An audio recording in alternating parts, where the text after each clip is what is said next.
Quando eu faço entrevistas a respeito de filmes que tem ali dois diretores atrás das câmeras, eu sempre gosto de saber como se deu esse encontro, essa parceria, e o que essa dupla identificou dentro de si ali, as similaridades para estabelecer aí essa união para um projeto. E eu gostaria de lançar essa questão a vocês.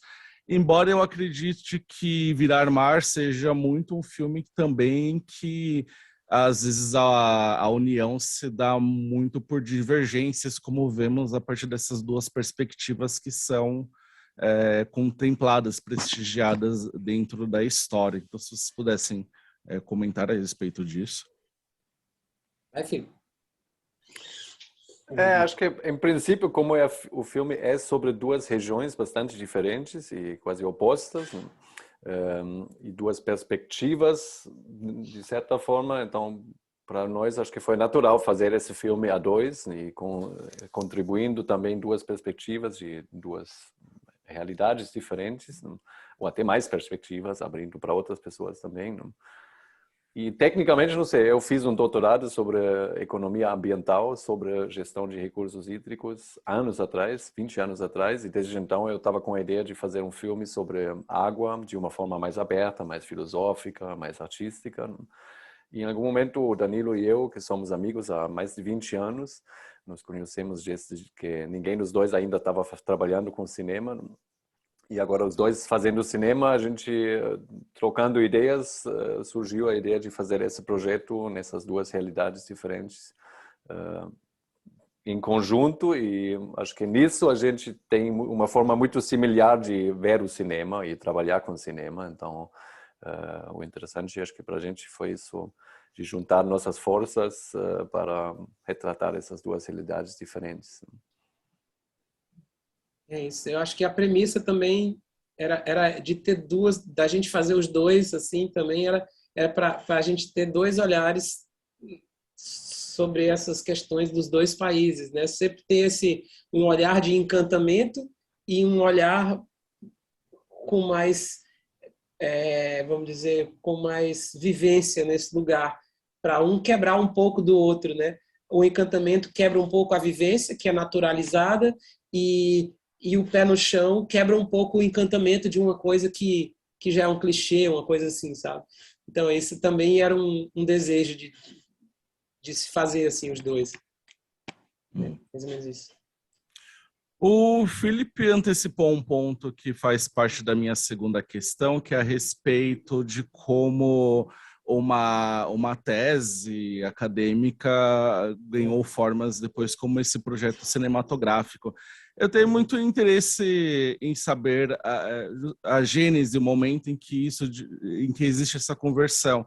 Em um filme experimental que, de um lado, fala sobre a abundância de água, né? No caso, é retratado a Jim Marchand, e também o sertão brasileiro, né? Em que a gente tem um revés que é justamente a ausência de água, né? Como que foram as discussões iniciais de transformar essa pesquisa em uma obra audiovisual? Não foi tanto a pesquisa da tese de doutorado que a gente transformou, mas mais sei lá, o sujeito dessa pesquisa, né?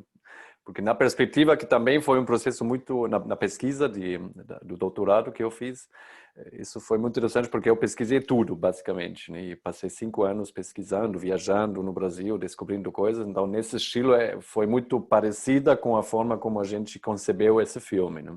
Por outro lado, uma tese acadêmica de doutorado é uma coisa muito mais didática do que um filme como a gente fez, né? Que esse filme, com razão, é muito livre, muito aberto, muito poético, e justamente não intenta formular supostas verdades fáceis, porque não existem, senão deixa muito para o público para entender a sua forma própria, né?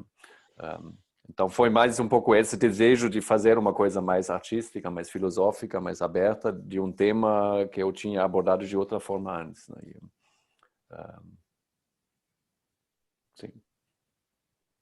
O Philip tinha essa pesquisa, né? Esse trabalho, esse estudo assim, dos recursos hídricos da água, e que no final das contas as pessoas que estão vivendo nesse lugar é que a gente ficou interessado na vida delas, como elas operam com essas questões, com a falta, com, com as mudanças, com o que isso tudo traz, com o que isso tudo acarreta, né?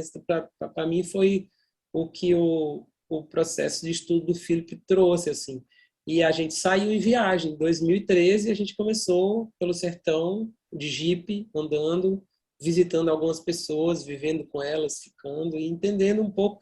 A água não é assim, vamos dizer, o fio condutor do filme, ela não é a espinha dorsal do filme, não é ela o centro, né? A água, ela só é um lençol freático do filme, ela está lá, invisível, nos ligando, né? Atravessando a vida dessas pessoas, e de alguma forma ela vai chegando, é um jeito que a gente conseguiu de ter, assim, não é um filme didático sobre isso, não traz questões, assim, não é didático a forma de pensamento sobre essa questão, salvo alguns personagens que trazem uma coisa mais precisa, assim, sobre um olhar deles do momento, sobre a dificuldade e tal, mas o resto do filme trata essa questão de um jeito muito suave, assim, né?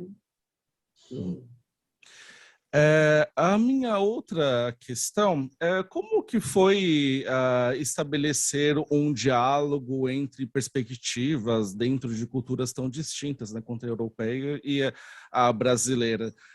E eu até faço essa questão muito amparado também até porque razões sobre a montagem que o Philip também assume. Então, eu tenho muito interesse em saber como foi fazer a ligação entre esses dois universos, sobretudo ali no momento em que todo o material bruto já está ali disponível para você fazer a montagem dele, porque é um filme que interliga bastante esses dois contextos, às vezes até mesmo com algumas rimas, sobretudo em termos de personagens e até mesmo de música. Na verdade, essas duas realidades que parecem tão diferentes no sertão e em Dithmarschen, no fundo, talvez nem são tão diferentes, porque muitas das estruturas, como as pessoas se organizam para sobreviver nesses ambientes ou de escassez ou de excesso de água, não? São muito parecidas essas formas como as pessoas se juntam e também a forma de conviver com o meio ambiente, com a água nesse sentido, não? Então, isso foi, inclusive, um dos pontos de partida desse filme, de descobrir essas semelhanças e trabalhar com isso, né? E também nós, Danilo e eu, também somos muito similares na forma de nós fazer cinema e então, nisso nos encontramos para fazer esse filme. E, na verdade, acho que uma grande parte da montagem desse filme já foi feita ao decorrer do processo de pesquisa e filmagem e rodagem. Então, a montagem no final foi uma coisa até talvez mais, não só mais técnica, mas assim, também se aproveitando da montagem que a gente já fez nas nossas cabeças durante 5 anos anteriores, né?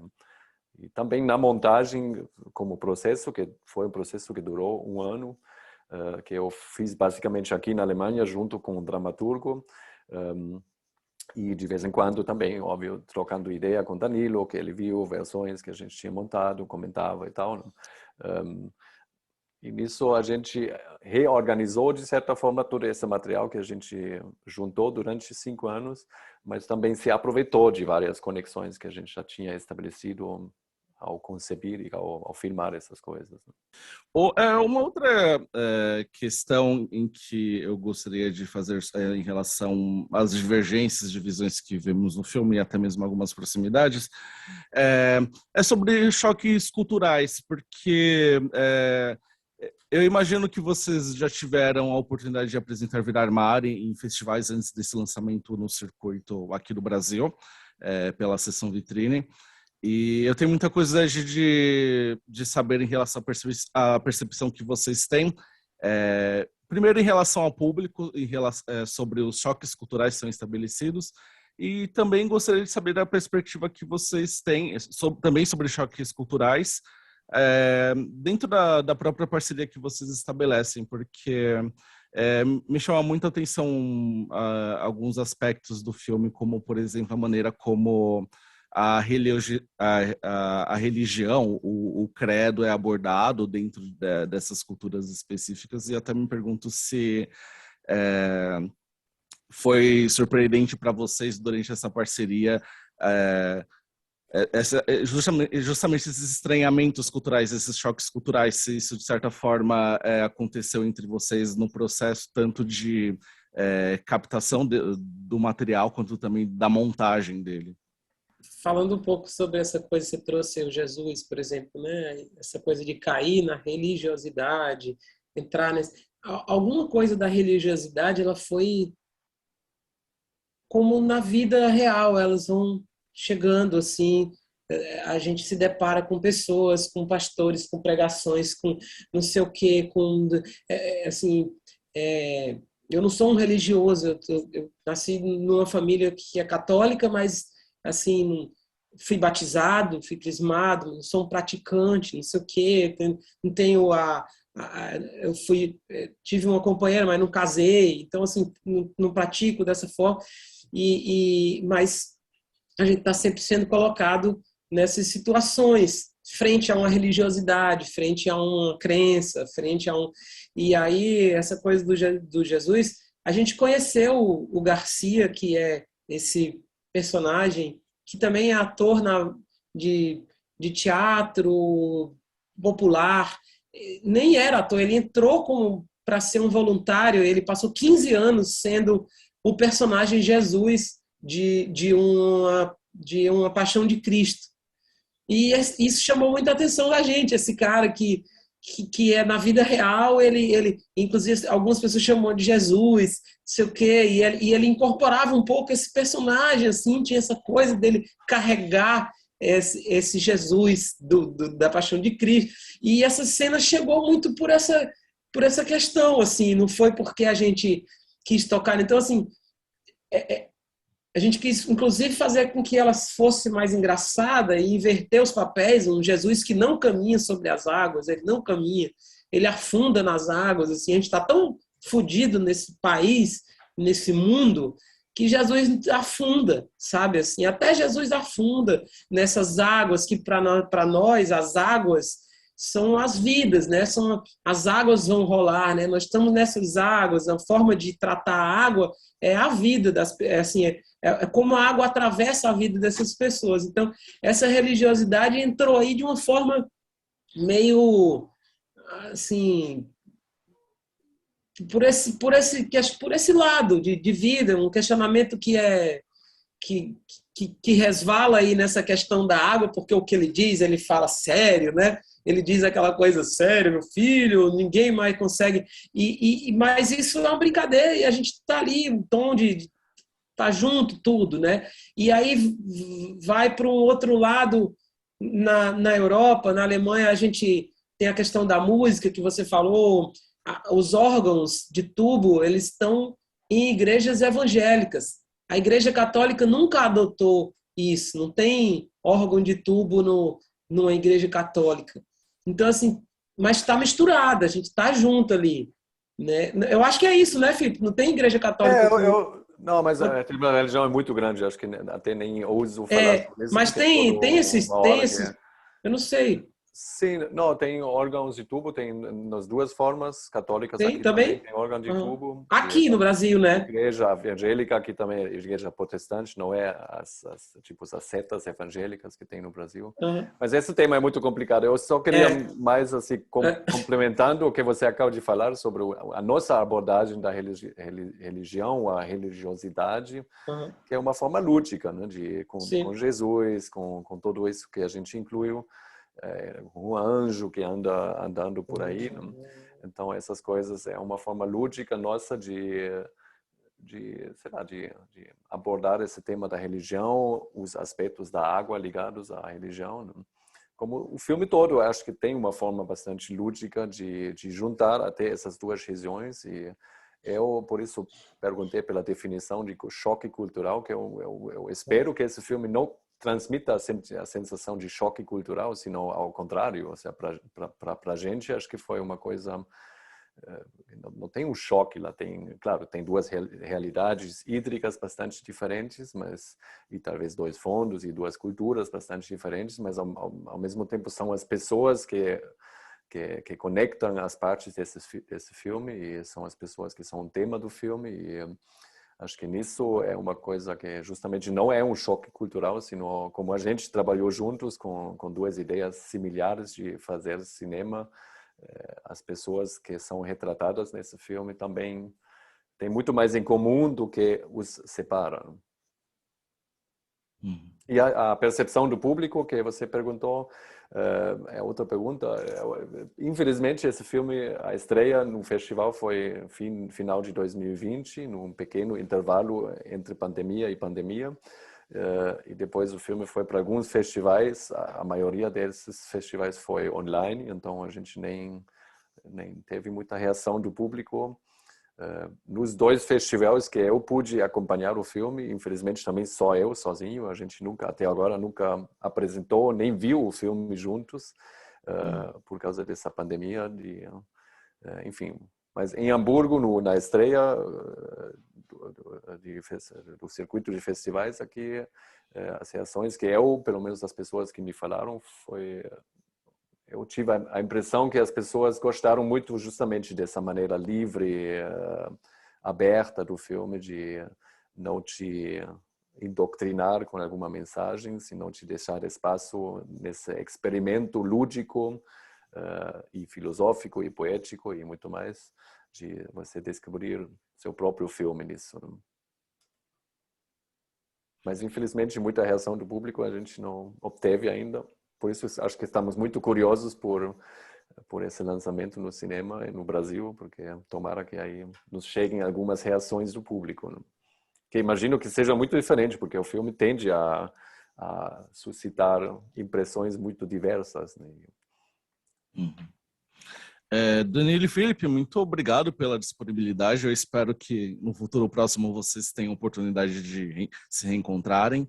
E o lançamento, imagina, o lançamento aqui no Brasil então fica para o dia 28 de julho, na próxima quinta-feira, né? E é isso. Eu desejo sucesso com o lançamento e abraços para vocês. Obrigado, muito obrigado, Alex. e Valeu. Abraços de Alemanha. Obrigadão. Um abraço. Tchau. Valeu.